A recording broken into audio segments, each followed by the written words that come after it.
Thank you. And the second question is, what will the impacts of ship development in the maritime industry bring? Another very good question, without any doubt. I think we've got to look at what we would define as the maritime business before we try to answer that specifically.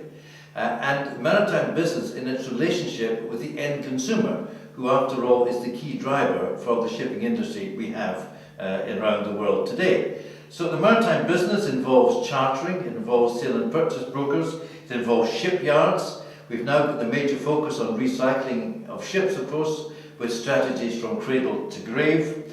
We've got all the issues of the finance of ships and the new insolvency. Two directives going to influence that too, and the obligations it places on ship owners and operators around the world.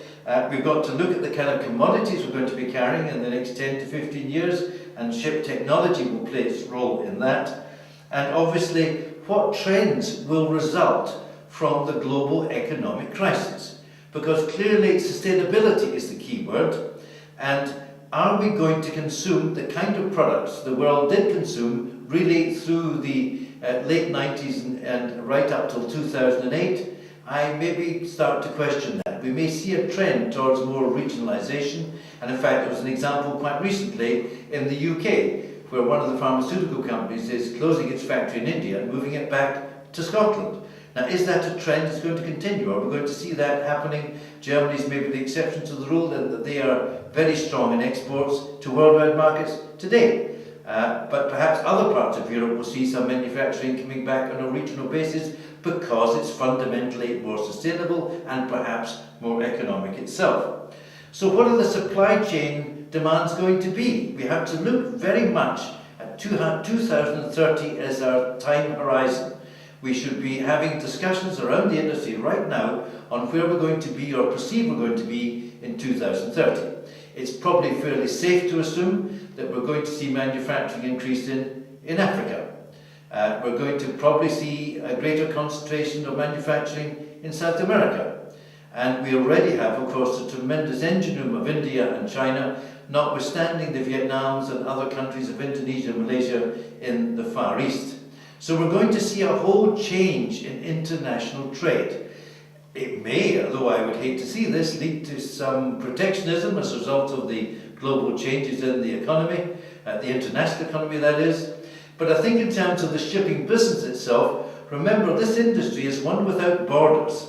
Countries across the world involved in the maritime industry within itself have a common interest in advancing the maritime business.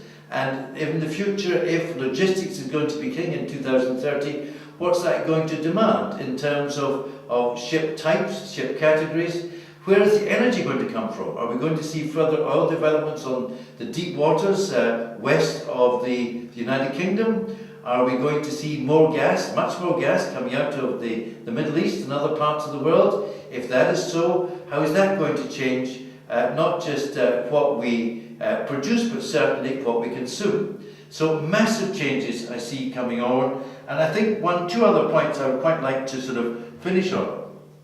I think when we look at maritime technology, ship technology, we've got to consider where ships go. They've got to access ports. They've got to look at the obviously, if there is deep water, that creates the opportunity for larger ships, but that has to be close to critical mass, i.e. the critical mass of consumption. Ports and infrastructure and land and roads and rail access and inland waterways access is fundamental to how goods are delivered to the point of demand. Therefore, we can have modern and developed ship technology, but we must see the same innovation in technology within ports and in land-based infrastructure to get the cargo from origin to point of destination. Now, I think the last point, which is possibly the most fundamental one, is that we have very complex ships today, demanding not only the highest level of science and technology, but demanding a very competent inventory of people to manage and man these ships. With very expensive LNG vessels, for example, with cargoes typically possibly exceeding $1 billion US on a major voyage, we have we require a very high level of skill to manage these ships in what can be a hostile maritime environment.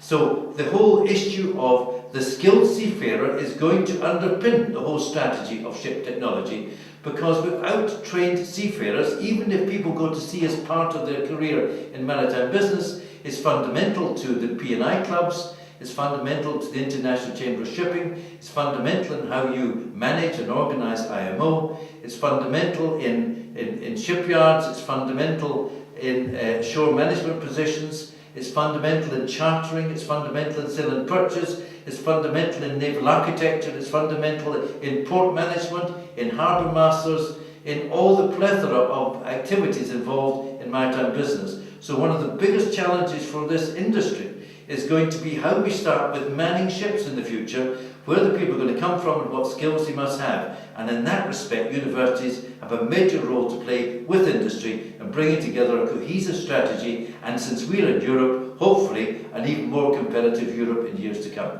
Thank you very much. Thank you.